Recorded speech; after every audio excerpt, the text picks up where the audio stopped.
এখনকার টপিকটা হচ্ছে জাভা রিকারশন। সো রিকারশনটা আমরা এখন পর্যন্ত অ্যাপ্লাই করি না, আমাদের এটা অনেক সময় কাজে লাগে। রিকারশনটা মানে কি? সো রিকারশন দ্যাট মিনস যখন কোনো একটা মেথডকে নিজে নিজেকে কল করে। ধরলাম আমাদের একটা মেথড তৈরি করা আছে, ওই মেথডটা নিজে নিজেকে কল করতেছে, তো সেটাকে আমরা বলতেছি রিকারশন। ওকে, সো একটু যদি আমরা একটা এক্সাম্পল দেখি, লাইক আমাকে বলা হলো যে use recursion to add all the numbers up to 10. So আমি পাঠাইছি কি only 10, তাহলে সে যোগ করবে কিভাবে?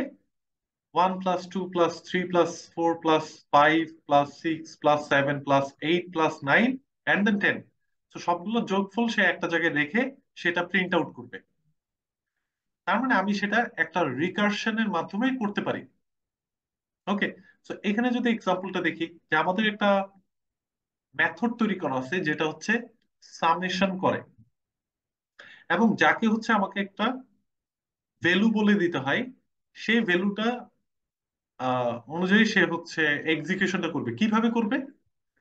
যেই ভ্যালুর সাথে যেই ভ্যালুটা সে রিসিভ করবে প্রথমে চেক করবে যে সেটা শূন্যের থেকে বড় নাকি। তার মানে আমি যদি পাঠাই 10, তো 10টা সে রিসিভ করবে, চেক করতেছে 10টা কি শূন্যের থেকে বড় নাকি। যদি বড় হয় তাহলে সে রিটার্ন করবে কিভাবে দেখেন, কে প্লাস অ্যাগেইন সাম মেথডটাকে কল করা হয়েছে। এই সাম মেথডটা মানেই হচ্ছে এটা। তাহলে কি inside the method they are calling the same method itself, right? এবং ভিতরে সে আবার সাম মেথড যেহেতু একটা আর্গুমেন্ট অ্যাকসেপ্ট করে, একটা ইন্টিজার টাইপের ভ্যালু, তাকে সেটা আবার প্রোভাইড করা হচ্ছে।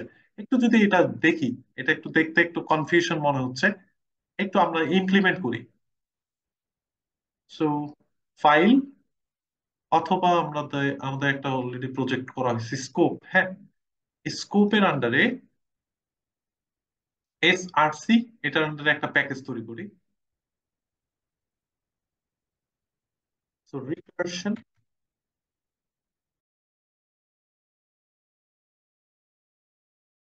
so under recursion I should create a class. So এই ক্লাসটার নাম দেওয়া যায় recursion examples.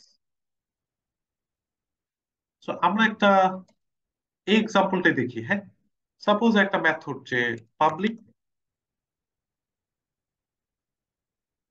আপাতত আমি ভয়েড দিতে চাই, এবং এটা কি করে? সামেশন করে, এবং তাকে একটা প্যারামিটার সেট করাই দিতে পারি। লাইক সে একটা ইন্টিজার টাইপের ভ্যালু অ্যাকসেপ্ট করবে, ভ্যালু, এবং সে সেই ভ্যালুটাকে চেক করবে সেই ভ্যালুটা কি শূন্যের থেকে বড় নাকি। কারণ প্রথমেই তার সেটা চেক না করলে সে কখনো সামেশনটাই স্টার্টই করবে না। So value, the value it receiving, it should be greater than 0. যদি গ্রেটার দেন 0 হয় তাহলে সে কি করবে? কিছু একটা করবে, লাইক এই ভ্যালুটাকে, যেহেতু সামেশনের টার্গেট হচ্ছে সামেশন করা, ভ্যালুটাকে প্রথমে যেহেতু চেক করেই ফেলছে যে শূন্যের থেকে বড় নাকি, বড় হলে সেই ভ্যালুটাকে সে যোগ করবে। ধরে নিলাম 10 হচ্ছে সে রিসিভ করছে, তাহলে 10টা প্রথমে যোগ করবে। 10 এর সাথে পরবর্তী যোগটা কার সাথে হবে? 9 এর সাথে, তাই না? তাহলে 9 ভ্যালুটা আমি কিভাবে পাবো? তার মানে ভ্যালু -1, তাই না? এবং ভ্যালু -1 মানে যদি 9 হয় তাহলে সে আবার এই মেথডটাকেই কল করবে। তাহলে আমি আবার কল করতেছি কি? সামেশন এন্টার, এবং এখানে আমি পাস করতেছি ভ্যালু -1, এবং এখান থেকে যে ভ্যালুটা সে পাচ্ছে সেটা সে একটা জায়গায় সেভ করতেছে, সাপোজ সাম। কিন্তু সে কি সেটা পারবে? তাহলে সে কি করবে? সরাসরি সে রিটার্ন করবে।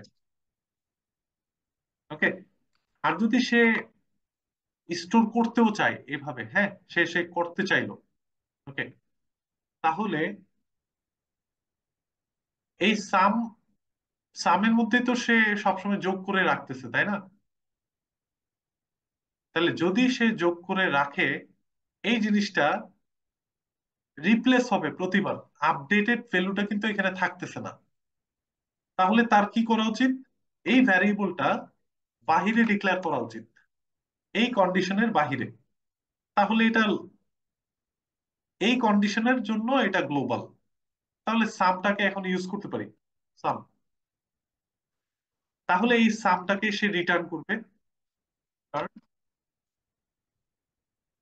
রিটার্ন কাকে করবে? সামটাকে রিটার্ন করতেছে। যদি সে সামটাকে রিটার্ন করে, তার মানে সাম হচ্ছে কি টাইপের? ইন্টিজার টাইপের। তাহলে মেথড রিটার্ন টাইপ কি হবে? ইন্ট হবে। এখন বলতেছে কি, একটু উপকার করি, বলে কি this method must return a result of type int. আমি কিন্তু রিটার্ন করাইছি অলরেডি, সে কিন্তু চিনতে পারতেছে না যে আমি আসলে রিটার্ন করাইছি। এই রিটার্ন জিনিসটা যদি এখানে থাকতো, তাহলে কিন্তু কোনো প্রবলেম ছিল না। বাট এখন বলবে কি, initialize this variable. But already কিন্তু আমি এখানে কিছু ইনিশিয়ালাইজ করিনি, তাই না? তো আমি এটাকে জিরো হিসেবে ইনিশিয়ালাইজ করলাম। তার মানে প্রতিবার ভ্যালুটাকে সে চেক করবে, এবং প্রতিবার এখানে ভ্যালুটা আপডেট করবে এবং রিটার্ন করে দিবে। ওকে। সো এখন যদি এখানে আসি, যেমন এখানে হয়তো একটু ভুল থাকতে পারে, এটা আমি এখানে ঠিক করে দিচ্ছি। Okay. এখন মেইন মেথড আছে একটা, যেখান থেকে আমি এই মেথডটাকে কল করতে চাই। এই মেথডটা তাহলে চেক করতে হচ্ছে যে এটা নন স্ট্যাটিক না স্ট্যাটিক। দেখা দেখা গেলো এটা নন স্ট্যাটিক। নন স্ট্যাটিক মেথডকে কিভাবে কল করা যায়? এই ক্লাসের একটা অবজেক্ট তৈরি করার মাধ্যমে। সো রিকারশন এক্সাম্পলস, এটা একটা অবজেক্ট তৈরি করি, like a equal new control space enter. এখন এ ডট দিয়ে আমি সামেশনকে কল করতে পারবো। সামেশন ভিতরে আমি পাঠাবো কি 10। আমরা ডিবাগ করে দেখবো যে কোথায় কি হচ্ছে। হ্যাঁ। সো 17 নম্বর লাইনে ডিবাগ পয়েন্টার সেট করলাম, যেহেতু এখান থেকে মেথডটা কল হচ্ছে, তাই না? So debug start. ওকে। তাহলে সামেশন মেথডটা যেখানে কল করা হয়েছে সেখানে যদি যেতে চাই, স্টেপ ইনটু করব। তাহলে এখানে চলে আসলো এটার পরবর্তী স্টেটমেন্টে। তাহলে আমি পাঠাইছি 10, তাহলে ভ্যালুর মধ্যে কত থাকা উচিত? 10। ওকে। আর সামটা এখনো ক্রিয়েট কিন্তু হয়নি, সাম একটা লোকালি ক্রিয়েটেড ভ্যারিয়েবল। ওকে। সো স্টেপ ওভার করি। সামের ভ্যালু কত এখন? ইনিশিয়ালি জিরো, কারণ আমি জিরো সেট করছি। এখন সেই ভ্যালুটাকে চেক করতেছে সেটা কি শূন্য এর থেকে বড় নাকি। তাহলে কিভাবে চেক করতেছে? 10 মানে হচ্ছে ভ্যালুটা, সেটা কি শূন্য এর থেকে বড় নাকি? হ্যাঁ, দ্যাট ইজ ট্রু। যদি ট্রু হয় সে এখানে আসবে, এসে কিছু একটা করবে। কি করতেছে একটু যদি দেখি, স্টেপ ওভার। এখন এখানে আসলো, ভ্যালুর মধ্যে কত আছে? 10 আছে।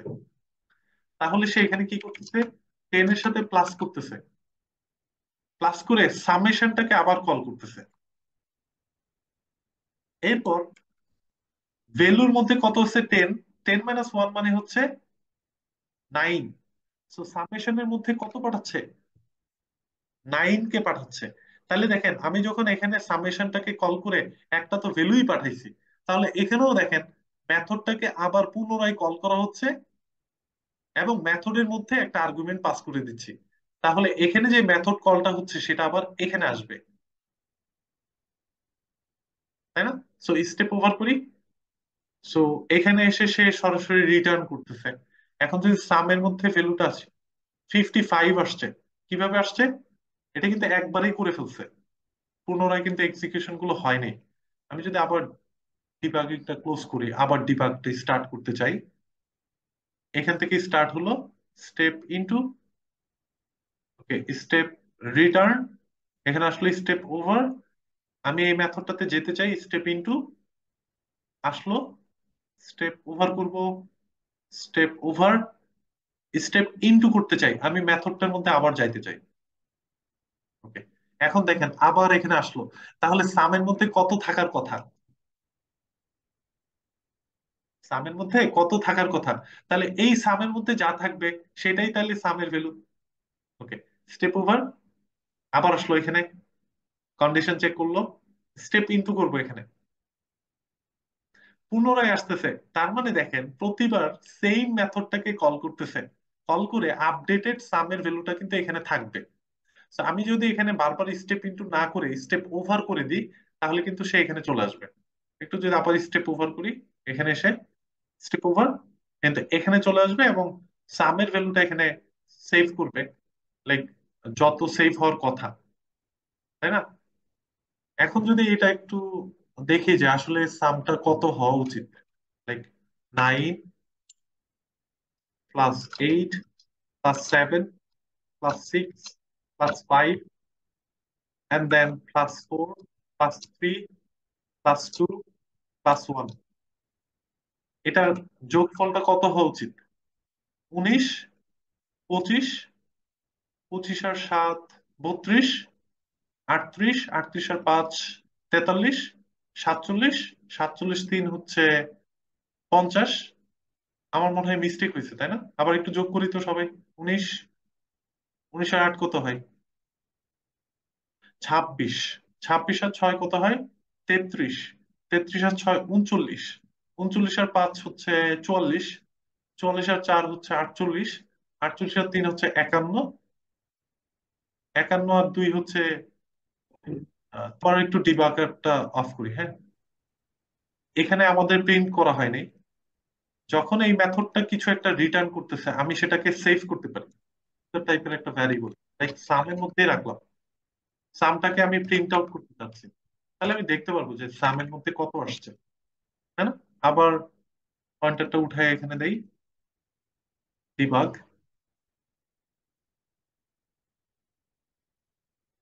স্টেপ ইনটু, ওকে এখানে আসলো, step over, step over, step over, সামের মধ্যে এখন কত আছে? 10, তার মানে শুরুতে 10 রাখছে, ওকে। স্টেপ ওভার, ওকে এখানে ব্যাক করে দিচ্ছে, স্টেপ ওভার, সামের মধ্যে রাখি কার্সর 55, এখানে আমার ক্যালকুলেশন মনে হয় কোথাও মিস্টেক হয়েছে, 55-এ আসার কথা। আমি যদি এখন অন্য নাম্বার দিই, লাইক একটু ছোট নাম্বার দিই, তাহলে আর একটু ক্লিয়ার হবে। 5 পর্যন্ত রাখি, এই পর্যন্ত আমাদের যোগফল কত হবে? 5 আর 9, 9 আর 3 12, 12 2 14 আর 1 15, তার মানে 15 হওয়া উচিত। আমি যদি 5 পাঠাই, তাই না? 5 পাঠাই, টার্মিনেট করলাম, রান করি এবার, এই যে 15 পাইছি। আমি যদি এখন এইটাকে রিমুভ করি, তাহলে কত পাওয়া উচিত? 10 পাওয়া উচিত, তাই না? এবং পাঠাবো কত? 4, 4 পাঠাইলে আমাকে 10 রিটার্ন করবে, মানে 10 প্রিন্ট আউট করে দিবে। তার মানে প্রতিবার সে কিন্তু সেম মেথডটাকে কল করতেছে, কিন্তু এক করে কমায় দিচ্ছে। এখন যদি এরকম হইতো, এটা কিসের জন্য? এই এক্সাম্পলের জন্য, যে আপ টু 50 পর্যন্ত করবে, তার মানে 10 পাঠালে এক করে কমাচ্ছে। এখন যদি এমন হইতো যে ইনক্রিমেন্ট করে করে করবে, লাইক 10 থেকে 20 পর্যন্ত, তাহলে সেটা আপনার মতো করে আপনি ইমপ্লিমেন্ট করবেন, মানে কন্ডিশনার, কন্ডিশন গুলো ওভাবে দিতে হবে। তার মানে যাত্রাটা শুরু করবে তখন 10 থেকে, কখন গিয়ে থামবে? কখন কি থামবে ওই কন্ডিশনটা যদি আমরা একটু অ্যাপ্লাই করতে চাই এখানে। সো আমি এটাকে একটু কপি করি প্রথমে, কপি এন্ড এখানে পেস্ট করে রাখি, তাহলে এই মেথডটা এটার জন্য কাজ করতেছে। ওকে, আরেকটা মেথড রাখি সেম প্রসেসে, কন্ট্রোল শিফট এফ, ওকে। সো এইটারও হচ্ছে, আমি বললাম সাম করে, হ্যাঁ, মেথড যেখানে আমি একটা ভ্যালু পাস করব, সেই ভ্যালুটা যে কোনো কিছু হইতে পারে, সেখান থেকে স্টার্ট করে পরবর্তী 10 পর্যন্ত, লাইক 20 পর্যন্ত সে হচ্ছে যোগ করতে থাকবে। তার মানে আমি যখন আমি ভ্যালু পাঠাবো, তখন সেটা প্রথমে চেক করবে সেটা কি শূন্যের থেকে বড় নাকি, সেটা তো প্রথমে চেক করবেই, পাশাপাশি আরো কন্ডিশন চেক করবে, যে and value must be less than 20, তাই না? কন্ডিশনটা কেমন হলো তাহলে? যে আমি যদি 10 পাঠাই, 10 হচ্ছে অবশ্যই শূন্যের থেকে বড় হইতে হবে, এবং 10টা অবশ্যই 20-এর থেকে ছোট হইতে হবে। তাহলে অবশ্যই কন্ডিশনটা ট্রু। এখন যখন ইনক্রিমেন্ট হবে তখন অবশ্যই ভ্যালুর সাথে পরবর্তী ভ্যালুটা যোগ করতে হবে, মানে 10 পাঠাইলে 10 এর পর 11 যোগ হবে, তাই না? তাহলে আমি এখানে প্লাস দিব তখন। তার মানে যদি 10 পাঠাই, তাহলে 10, 11, 12, 13, 14, 15 এইভাবে 20-এর কম পর্যন্ত করা উচিত, অথবা 20-এর ইকুয়াল পর্যন্ত করা উচিত। তাহলে আমি একটা সিম্পল ভাবে ইউজ করতে চাই, like again copy, again paste, this one is like same one, method call করবো এটা সাম, পাঠাবো হচ্ছে 17, হ্যাঁ, অথবা 18, 20 পাঠাই, 90, 19 পাঠাই, হ্যাঁ। তাহলে 19 আর 20 যোগ করলে কত হয়? 39। সো 39 এখানে প্রিন্ট আউট হওয়া উচিত। পরের বার দেখি, রান করি। ও, বেশি প্রিন্ট, বেশি যোগ হয়ে গেছে, তাই না? তাহলে কিরকম হওয়া উচিত? 19 পাঠাইছি, সে রিসিভ করছে, 19 চেক করতেছে শূন্যের থেকে বড় নাকি এবং 20-এর থেকে ছোট নাকি। যদি হয় তাহলে সে এটা করবে, মানে ভ্যালুটা যোগ করবে এবং ভ্যালুর সাথে পরবর্তী ভ্যালুটা যোগ করবে। ওকে, এভাবে কতবার করবে? 19 প্লাস 1, 20, 20 যোগ করবে, বা আবার আসবে, 20-র পরে পাঠাবে 21। ও, মেথড কল করতেছে কোনটাকে? সরি, আমি ভুল লিখছি। সামকে কল করবে। আবার ডিবাগ স্টপ করি, আবার ডিবাগ স্টার্ট করি। তাহলে রিকার্সন মানে তো সেই মেথড নেমকে কল করবে, তাই না? আমি খেয়াল করিনি যে নামটা চেঞ্জ করা হয়েছে। Step into, now step over, and again, and again. এখন সামের মধ্যে কত থাকা উচিত? 39, তাই না? তো এটাই তো সে রিটার্ন করবে। স্টেপ ওভার, এই যে সামের মধ্যে এখন 39 আছে, ওই যে আমি 19 পাঠাইছি আর 20 এই দুটো যোগ করবে। এখন যদি এমন করি যে পাঠাবো 18, তাহলে 18, 19 এন্ড 20 যোগ করলে কত হবে? 18, 19, 20 যোগ করলে কত পাবো? 57, রাইট? এখন যদি রান করি এটা, 57। সো কন্ডিশন হচ্ছে আপনি আপনার মতো করে অ্যাপ্লাই করবেন, সেটা অটোমেটিক্যালি আপনার কাজটা করে দিবে। সো রিকার্সিভলি কিভাবে করতে হয় সেটা হচ্ছে এটা। তো এটা গেল একটা এক্সাম্পল।